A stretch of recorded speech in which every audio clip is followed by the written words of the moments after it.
This is Treks to Nowhere.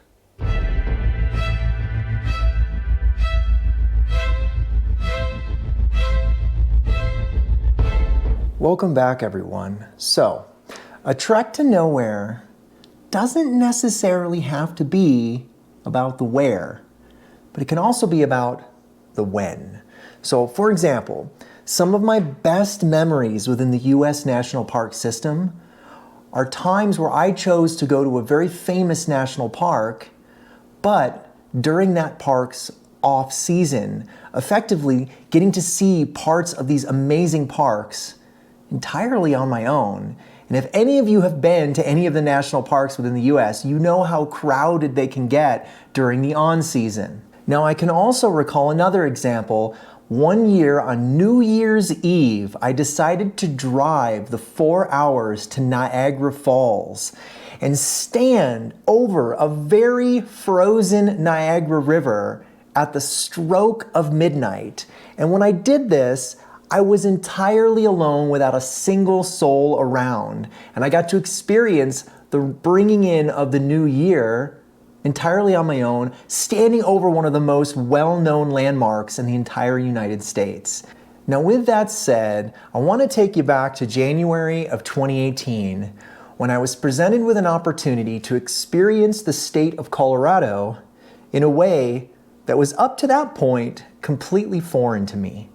You see, for as many times as I'd visited Colorado over the many years to hike in the mountains, explore the trails, through hike on the Colorado Trail, to work in the Ice Core Laboratory at the U.S. Geological Survey outside of Denver, in all of those trips over the years, I had yet to enjoy the state of Colorado during the winter months. Now, earlier in 2017, I'd been having some conversations with a fellow researcher about some possible new ice core research and sampling at that U.S. Geological Survey's Ice Core Lab outside of Denver.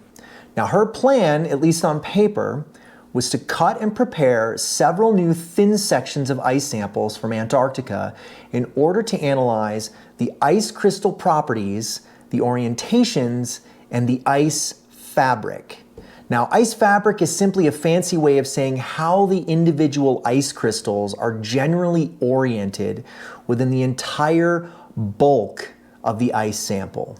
Now, that ice fabric, or as it's also known, bulk ice orientation, is influenced greatly by the stresses and overall deformation that ice experiences. So looking at how that ice fabric evolves through the depth in an ice core can act as a proxy or an indirect measure of how that ice behaved throughout a particular period of time in the past. Now, perhaps you're wondering, why might ice have changed or flowed differently in the past? And that's a great question. And this is ultimately what many scientists like myself are trying to sort out, particularly in climate-sensitive areas like the polar regions. So questions like, did the climate warm abruptly in the past, or did snow accumulation trends change? Did ice flow direction or catchment divides change? These are all important and often interwoven scientific inquiries that are worth disentangling. Now, what these lines of questions ultimately led to for me, well, was a trip to the National Science Foundation's Ice Core facility at the U.S. Geological Survey outside of Denver, for some collaborative and intellectually stimulating ice core sampling and research. Now, I was genuinely thrilled to be asked to be involved in this project, not just because I think the field site and related science questions are fascinating and interesting, but because I would likely get to play in Colorado for what would be my first true winter experience. So ultimately, I went to Denver in January and spent about 2 weeks working long hours, standing in a freezer in freezing temperatures, working in the lab. But the resultant sampling from that trip and the analyses that ended up from that sampling was incredibly successful. We were able to prepare over 15 new discrete ice core samples, which may not sound like a lot, But I'll tell you, there is an enormous amount of work that goes into preparing just one sample in the way that we had to prepare them. And these samples will ultimately produce a wealth of valuable data for later analyses, and hopefully they will also keep an eager grad student or two busy and interested for months. Now, in total, I only spent 18 days on this entire trip, but it was enough time to adequately absorb a genuine Colorado experience as always. Now, with that said, the conditions in January in Denver and around the Front Range were actually considerably mild. I was expecting much colder temperatures and impassable snowy trails, but both just weren't the case. I ran along dirt trails in 60-degree weather, enjoyed evening runs around my rental condo in shorts and t-shirts. I'm not sure if it was just an unseasonably warm January or if that sort of temperature was typical for the suburbs of Denver, but either way, it kind of seemed like I wasn't getting that genuine Colorado winter experience. Now, in spite of all the amazing science that took place in the lab, and it was amazing science, the true capstone of this trip and the whole point of this episode was that I decided to take a rather whimsical trip that involved a summit of one of Colorado's highest mountains. It's generally accepted that there are 58 officially recognized 14,000 foot peaks in Colorado. Now, of these 58 peaks, there are certainly those that are a lot more popular and accessible, particularly the ones that are located much closer to sort of the greater Denver metropolitan area. And furthermore, I think it's very fair to say that the least summited of these peaks, and by a very large margin, has to be Culebra Peak at 14,053 feet. Now, the reason that Culebra Peak is the least visited of the 14,000 foot peaks has nothing to do with its technicality or its difficulty. It has to do with two specific reasons. First, Culebra is one of the farthest of the 14ers to reach from most of the populated areas of Colorado. So it's just really far away and kind of hard to get to. Now, the second reason, and probably the biggest reason that most climbers elect to skip Culebra on their quest to do all of the 14,000 foot peaks, is that Culebra sits on privately owned ranch land. So what this means then is in order to climb the peak legally, you must obtain permission from the ranch owners and, more importantly, pay a substantial climbing fee. And as such, many people therefore opt to just pass on summiting Culebra simply on principle. And this is a rather contentious topic because you see, a lot of people believe that the 14,000 foot peaks of Colorado, all 58 of them, should be accessible to all. Now, as for me, well, I was willing to eat the permit fee in order to play by the rules, even if I might personally disagree with them. So when it came down to me, I preferred to do it the legal way and cough up the rather unpleasant $150 fee and just take the short and direct route from the ranch. So, as you can imagine, my next course of action was I sent an email to the ranch owner simply asking, hey, I talked to someone else that said they did a winter ascent of Culebra. I'm going to be coming out there in January. Would it be possible for me to get a permit to climb Culebra? But after just a few weeks with no response, I assumed the answer was no. And as far as that particular runner goes, I just guessed that she got some kind of special permission to climb the mountain and this wasn't a regular thing. But then, after the holidays passed and about a week before my trip out to Colorado, I did get an email from the property manager at the Culebra Ranch, and they told me that they would be willing to give me a permit if I paid immediately for it that day.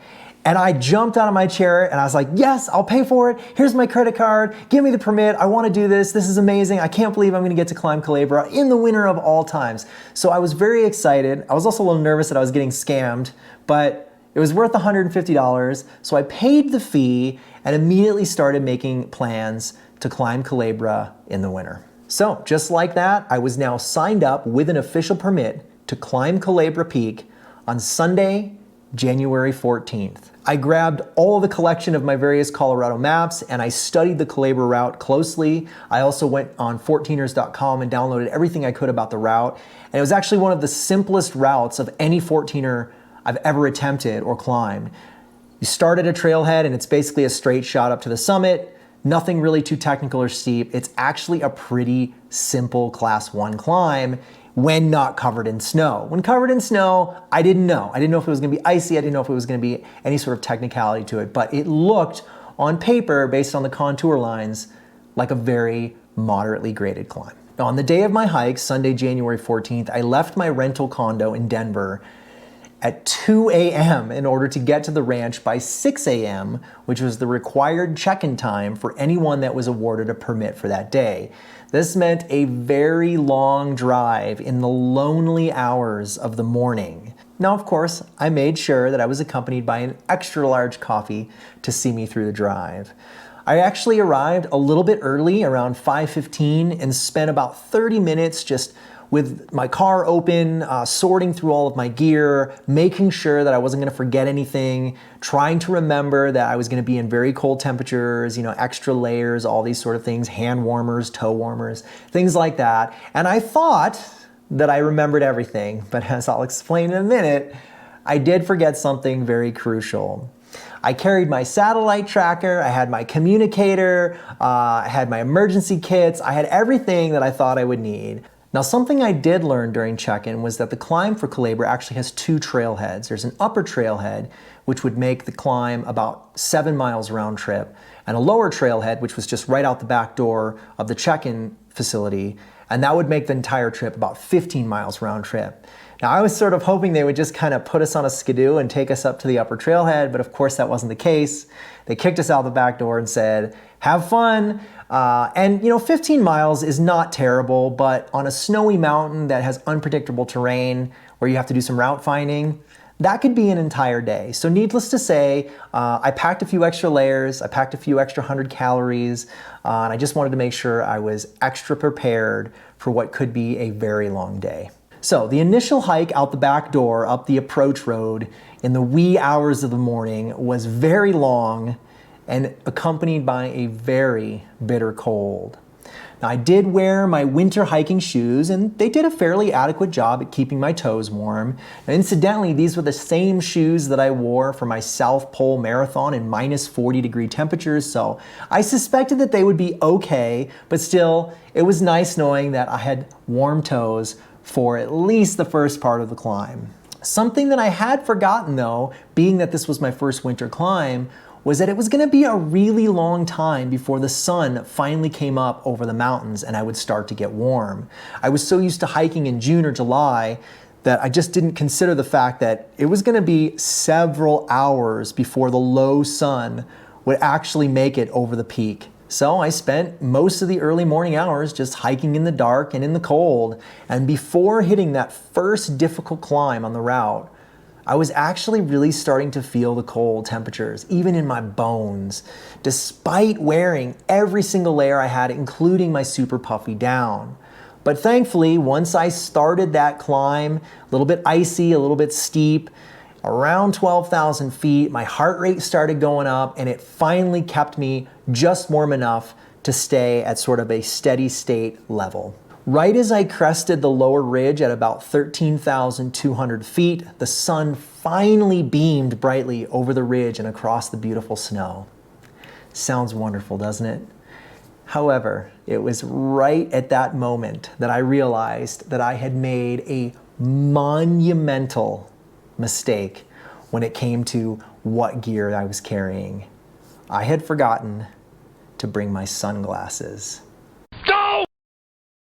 So with that beaming bright sun overhead, copious amounts of snow and ice all around me, and several miles now into my hike, there's really nothing I could do except just forge on ahead and squint as best I could.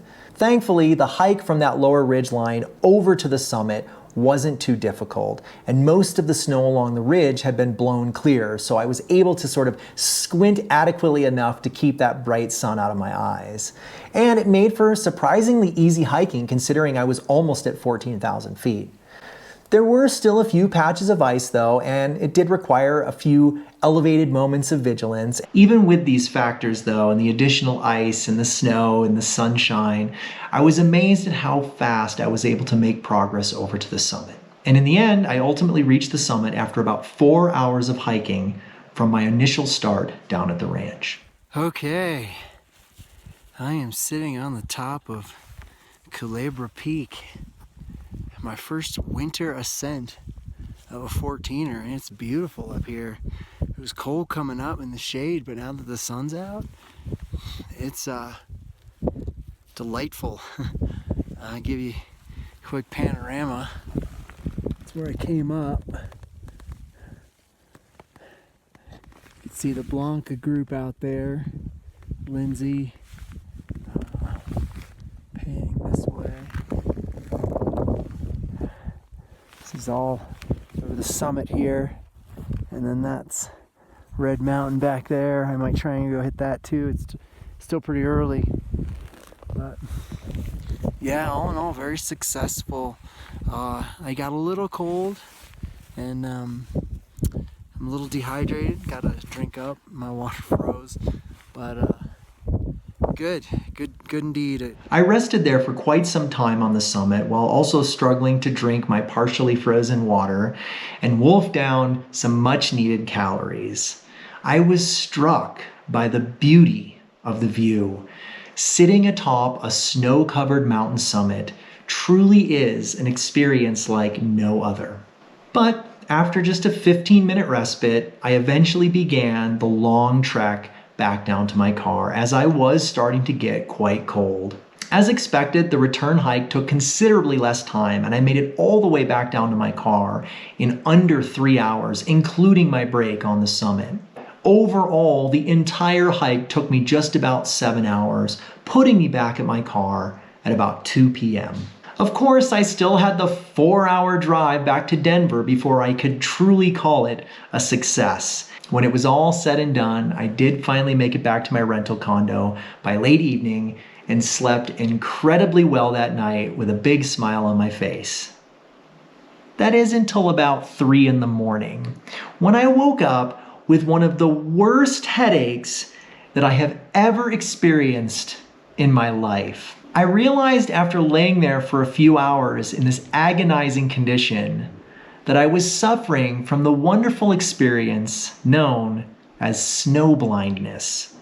You would think with all my deployments to Antarctica, my 700 plus miles of trekking along the snowy Sierra Mountains during my Pacific Crest Trail thru hike, that I would be adequately prepared to deal with snow. Yet somehow, I still failed, and failed monumentally by leaving my sunglasses in the car for my Culebra hike. Thankfully, within just 36 hours, my headache finally subsided and my eyes began to function normally again.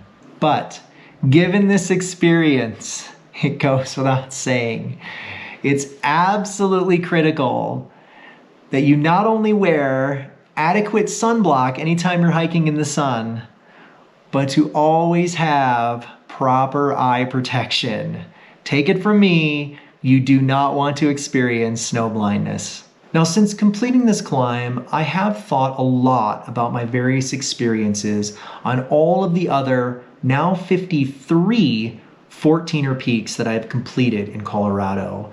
And I've got to say, so far, this trek up Culebra is definitely one of my most memorable and with the most vivid images imprinted in my mind. I will say that I found the southern part of the Sangre de Cristo Mountains to be especially unique and full of their very own special character. And despite its brevity, I can honestly say that this short trip in January of 2018 will live on as one of my favorite trips to Colorado. Well, maybe excluding the snow blindness part. Thank you so much, everyone, for following along. In the next episode, I'm going to shift gears a little bit and go back to talking about subjective superlatives. And more specifically, I'm going to focus on one of my favorite physiographic features, and that is islands. And we'll go and visit one of the most remote and obscure islands that I've ever set foot on up in Isle Royale National Park. Take care, everyone, and be safe.